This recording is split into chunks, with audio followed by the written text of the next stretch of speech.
अब प्रधानमंत्री नरेंद्र मोदी ने चीनी सोशल मीडिया प्लेटफॉर्म वीबो से पीछा छुड़ा लिया है, वीबो को छोड़ दिया है। वहीं ट्रांसपोर्ट और एमएसएमई मंत्री नितिन गडकरी ने हाईवे प्रोजेक्ट्स में चीनी कंपनियों को बैन करने की तैयारी करने की बात की है। इसके अलावा बाकी देश भी चीन के ऐप्स बैन कर सकते हैं।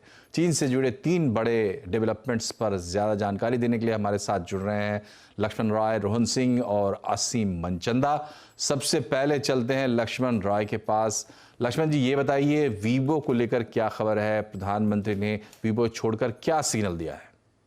देखिए, दरअसल प्रधानमंत्री ने वीवो ऐप से हट करके ये सिग्नल दिया है कि हम किसी भी तरीके से अब चीन से सपोर्ट किया हुआ कोई भी ऐप, डिजिटल प्लेटफॉर्म हो या फिर दूसरी चीजें हो, उसको हम बढ़ावा नहीं देंगे। प्रधानमंत्री की तरफ से वीवो ऐप छोड़ने का मतलब यह है कि देश की जनता में भी संदेश जाए कि वो भी आगे बढ़ चढ़कर इस तरह की मुहिम में हिस्सा ले। और बता दूं कि 2015 में प्रधानमंत्री वीवो से जुड़े थे और ये एक माइक्रो ब्लॉगिंग साइट है और यहाँ पे करीब 115 पोस्ट थे। और ये सामान्य नहीं होता है इस ऐप से हटना, इस हटने की एक लंबी प्रक्रिया होती है। एक एक करके सारे पोस्ट डिलीट किए गए, यहाँ तक कि शी जिनपिंग के साथ जो फोटो थे उसे हटाने में काफी दिक्कत आई, लेकिन आखिरकार उस पोस्ट को भी हटा लिया गया है। तो एक बड़ा सिग्नल प्रधानमंत्री की तरफ से दिया गया है कि चीन जिस तरीके से व्यवहार कर रहा है, उस व्यवहार के मद्देनजर हम कोई भी चीज बर्दाश्त नहीं करेंगे जो चीन के द्वारा प्रदत्त किया हो। लेकिन मामला सिर्फ वीवो ऐप तक ही नहीं है, अब मामला इससे और आगे बढ़ता जा रहा है। सीमा पर भी माहौल काफी ज्यादा मुस्तैदी के साथ सरकार चुस्त दिख रही है। यहाँ पे 3 जुलाई को रक्षा मंत्री राजनाथ सिंह खुद जाने वाले लद्दाख, वहां पे सीमा का जायजा लेंगे। वहां पे सैनिकों की तैनाती बढ़ा दी गई है।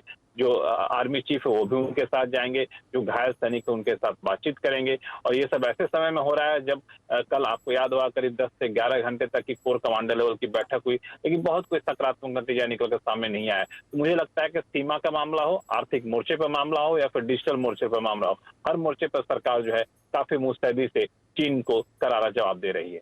जी, तो प्रधानमंत्री ने वीबो छोड़ दिया है और आपको बता दें कि वीबो माइक्रो ब्लॉगिंग जो ऐप है वो ट्विटर की तरह का एक ऐप है। प्रधानमंत्री इसी ऐप के जरिए शी जिनपिंग को जन्मदिन की बधाई भी दिया करते थे। हालांकि इस बार 15 जून को प्रधानमंत्री ने बधाई भी नहीं दी थी।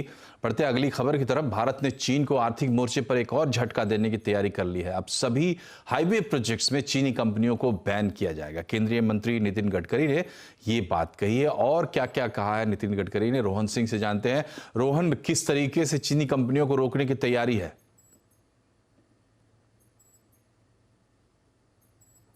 जी, भारत के इंफ्रास्ट्रक्चर प्रोजेक्ट्स के लिए ड्रैगन को वेलकम नहीं किया जाएगा, ये कहना है सड़क परिवहन मंत्री नितिन गडकरी का। पिछले कुछ समय में हमने देखा है कि चीनी कंपनियां सीधे या जॉइंट वेंचर के जरिए भारत के इंफ्रास्ट्रक्चर प्रोजेक्ट्स में बिड कर रही थी। तो अब जो नया नियम आने वाला है उसके बाद जॉइंट वेंचर को भी मंजूरी नहीं दी जाएगी अगर उसमें चीनी हिस्सेदारी है तो।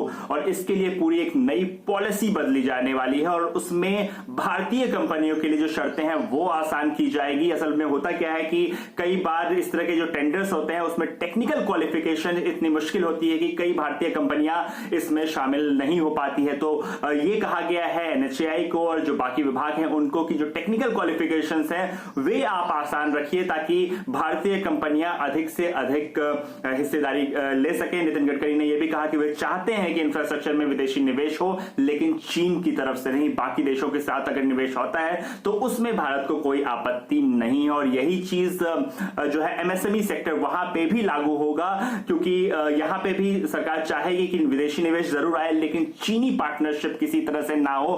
खासतौर पे जो स्थानीय प्रोडक्ट्स बनाते हैं उसमें भारतीय लोकल प्रोडक्ट्स को बढ़ावा दिया जाए और चीनी हिस्सेदारी बिल्कुल ना आए, इस बात की कोशिश की जाने वाली है। एक और महत्वपूर्ण बात जो उन्होंने कही वो है पोर्ट्स पर जो कंसाइनमेंट पे ज्यादा अभी जांच हो रही है, स्क्रूटनी हो रही है। तो इस पर नितिन गडकरी का यह कहना था कि कोई भी आर्बिट्ररी स्क्रूटनी नहीं हो रही है, सब कुछ नियम के तहत हो रहा है। लेकिन आने वाले दिनों में हम चाहते हैं कि जो चीन से इंपोर्ट है वो कम हो और उसका रिप्लेसमेंट भारतीय कंपनियां ही करें। जी, तो चीन पर नकेल कसने की तैयारी। और इसी मुद्दे पर तीसरी खबर, भारत ने 59 ऐप्स चीन के बैन कर दिए हैं, लेकिन अब चीन को दूसरे देशों से भी झटका लग रहा है। हमारे साथ असीम मनचंदा जुड़े हुए हैं। असीम, ये बताइए कि ग्लोबल घेराबंदी की बात जो चीन की हो रही है उसकी क्या वजह है? देखिए, भारत के 60 के करीब चाइनीज ऐप के ऊपर रोक लगाने के बाद चाइनीज कंपनियों के ऊपर दबाव जो है वो भी बढ़ गया है। बाकी कई देश जो है चाइनीज कंपनियों के ऊपर या चाइनीज ऐप्स के ऊपर रोक जो है वो लगा सकते हैं, तो उसका खतरा जो है लगातार उसके ऊपर जो है मंडरा रहा है। जो FCC है उसने भी चाइनीज कंपनी हुआवे और ZTE को लेकर के चेतावनी जो है जारी की है। उनके मुताबिक ये दोनों कंपनियां जो है देश की सुरक्षा के लिए खतरा है। अगर मैं भारत की बात करूं तो भारत ने भी इसके ऊपर कार्रवाई करने की शुरुआत जो है कर दिया है। टेलीकॉम कंपनियों ने ऐप्स जो है उनको बंद करने की शुरुआत जो है वो कर दी है। टिकटॉक जो है पूरी तरह से सब फोनों पर चलना जो है बंद हो गया।